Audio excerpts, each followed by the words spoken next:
Hey guys, I'm Chad Hoover and welcome to today's video where I'm going to talk to you about what I consider the biggest problem in kayak fishing. Fish on! That's a toad, brother. Golly! Hey guys, before we jump into today's video, I gotta thank our sponsor, Shimano, for helping make this video possible. Listen, Shimano makes the best rods, reels, lures, line, and even accessories in the game. So before you head out for your next adventure, gear up by checking out the extensive product line from the folks at Shimano. All right guys, so listen, I have talked myself into and out of and back into and back out of making this video probably 100 times, to be honest with you. And so I'm just gonna jump right into it. I feel like that a lot of manufacturers have been lying to us for years. Now, when I say manufacturers, the problem with that is it doesn't really fall on any individual, and I'm gonna talk a little bit more about that in the video. I'm gonna try to make this as short as I possibly can while covering the topic. I am not a big fan of bitching about a problem, but not being part of the solution. So I'm working very hard to be part of the solution for this issue, and that is the issue of weight capacity for fishing kayaks. There is no standard, there is no thing you have to comply with to slap a weight capacity on a fishing kayak. And the reason that that is a problem is it's not just a marketing issue and it's not just a misleading thing that manufacturers do. It's also something that causes a major safety issue for a lot of kayak anglers. I'm gonna give you an example. If you look up a fishing kayak and it says weight capacity, 450 pounds, most people think you can put 450 pounds in that kayak.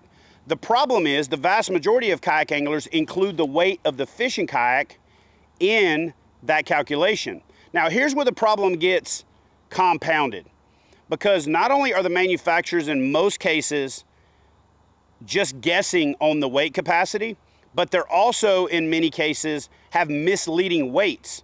So even if you do know that the weight of the kayak is counted into the capacity, and I know right now a lot of you people are going, wait a second, the kayak is in the weight capacity? That don't make no damn sense. I'll explain that in a second. But so the problem is compounded when you have the issue that the weight capacity includes the weight of the kayak, and in many cases the weight of the kayak is also misleading.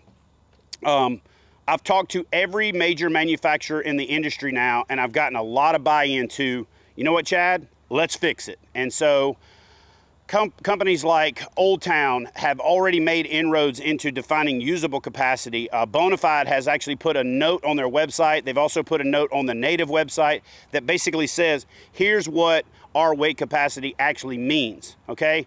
It means that it includes the weight of the fishing kayak and the weight at which performance is severely degraded. Some manufacturers say that their total weight capacity doesn't include the weight of the fishing kayak, but it's when the boat is no longer floating. I don't want to know how much weight it takes for my boat to no longer be floating. I think that usable capacity is something that the industry moves towards.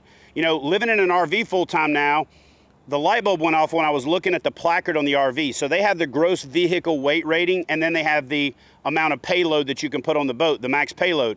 Honestly, that's what we care about as kayak anglers. We don't really care about what the total capacity is, and we really shouldn't have to do math, especially if that math includes a weight of a boat that's wrong. So what I'm gonna do is push really hard to get manufacturers to do a better job of truthfully reporting the weight of their boats, and I've gotten pretty much everybody has been like, heck yeah. Now, here's also part of the problem.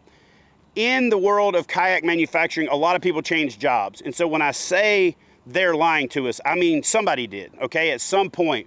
But in many cases, these boats have been on the market 3, 4, 5 years. The person that's in that job now may not have even been the person that was involved in establishing that weight rating. And a couple of people have even told me off the record, yeah, you know what, we went out, we put some sandbags in it, we put some anglers in it, we weighed the anglers, we then looked at all the other fishing kayaks on the market, and we wanted to tell the truth, but we also didn't want to make our kayak look like it was way lower than the other kayaks. And so that's another problem, is that when you leave that door open like that, 1 + 1 + 1 can put us as anglers in a really bad situation. So let's say that the kayak weight's off by 20 pounds. Let's say you're an angler and you don't understand the weight of the kayaks in there, and you buy a fishing kayak that says it has a 400-pound weight capacity, and you weigh 300 pounds, you put a bow-mounted trolling motor on it that weighs 50, 60 pounds, a battery that weighs 70 pounds, you're already overweight. That's before you put another ounce of anything on there. But by the time you put in tackle bags and you know, lunch and gear and rods and all that other stuff, you're grossly overweighting these fishing kayaks. And so what I'm going to be doing over the next couple of months, and I need your help because a lot of you guys are on pro staffs, a lot of you guys are affiliated with companies, is we need to push really hard to get a better standard.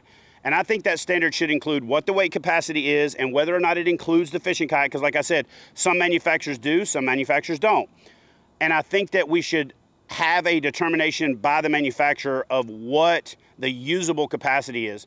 I think Old Town was probably the first company out there to put the time, effort, and energy into establishing the difference between the weight of the boat and the usable capacity. And if you go to their website and you look up their boats, you'll see that there's the weight of the fishing kayak and the usable capacity, and they're basically just subtracting out the weight of the boat. We'll do a video in the future where we take all the major manufacturers' fishing kayaks after we give them a little bit of time, and we'll put them on a scale. We'll do like a UFC style weigh-in and be like, this is what the website says, now let's see how much it actually weighs. I did that with Alex and Dave down at Action Water Sports, and it blew our minds how off most of the major manufacturers' weights on their website were from the boat actually sitting in a store ready for sale. But here's the thing that I want to impress upon you guys.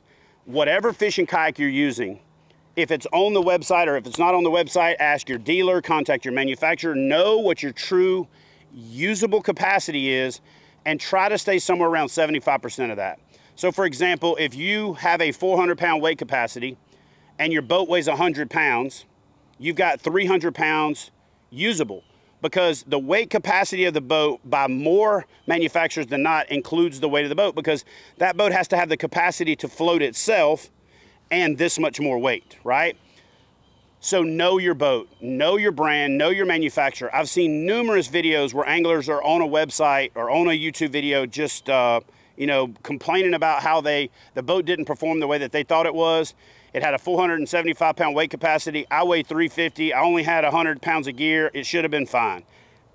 But what they didn't understand, and rightfully so, is that weight capacity doesn't mean that's how much weight you can put on the boat. And I understand how misleading that is for consumers, and that's why I'm addressing this issue now, and that's why I've reached out to every major manufacturer, and pretty much all of them 100% said, yeah, man, let's work towards an industry standard.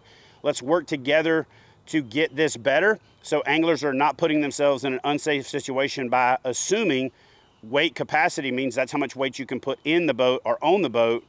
And so again, that's really the purpose of doing this video, is to let you guys know that this is a problem that is being solved.